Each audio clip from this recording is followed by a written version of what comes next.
Welcome back mga kaplanadong buhay. Since ngayon ay Love Month, pag-usapan natin ang isang real talk topic. Why marriages fail? Akala natin love conquers all. Pero paano kung ang love na yon ay natabunan na ng mga bills, utang at stress? Today, we're diving deep into the painful realities of why many marriages don't survive. And most importantly, how you can protect yours.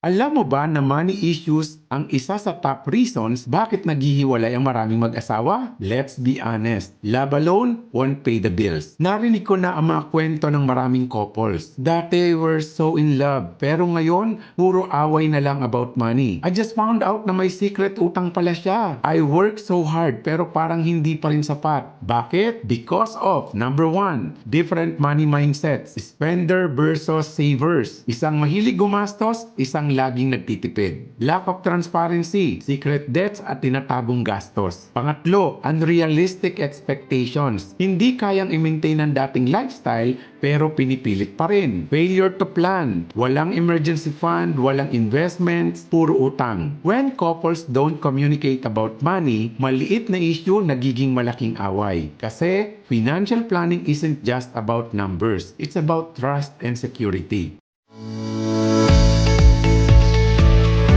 Bukod sa pera, here are other major reasons why relationships break down. Lack of communication. Hindi lang sa pera, kundi sa emotions din. Kapag hindi na pag-uusapan ng mga concerns, lumalaki ang gap. Unmet expectations. Akala ko ganito ka, pero bakit iba? Absence of growth. Kailangan sabay kayong nagle-level up sa buhay, sa career at sa pera. Lack of time and intimacy. Hindi lang about romance. Intimacy includes emotional and mental connection.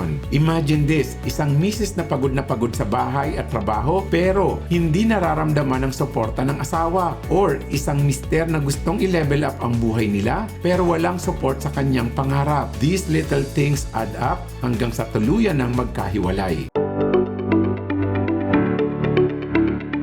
Gusto mong maiwasan ng mga pitfalls na ito? Here's how you can build a stronger and lasting marriage. Communicate about money openly. Have regular money dates para pag-usapan ang budget at goals. Create a joint financial plan. Budget together, save together, and plan for the future. Grow together. Invest in personal and financial development para sabay kayong umaangat. Prioritize quality time. Love is not just about grand gestures. It's about daily acts of care and support. May isang couple akong natulungan. Magkaiba sila ng money habits. Ang isa, mahilig gumastos. Ang isa, sobra namang tipid. Palagi silang nag-aaway. Pero after doing a financial planning session together, nagkaroon sila ng middle ground. Ngayon, they work as a team, building their dreams together. Ito ang power ng pagiging planado. Mga kaplanadong buhay, love alone won't keep a marriage strong. Kailangan ng trust, communication, at financial security. Kung gusto mong maiwasan ng stress at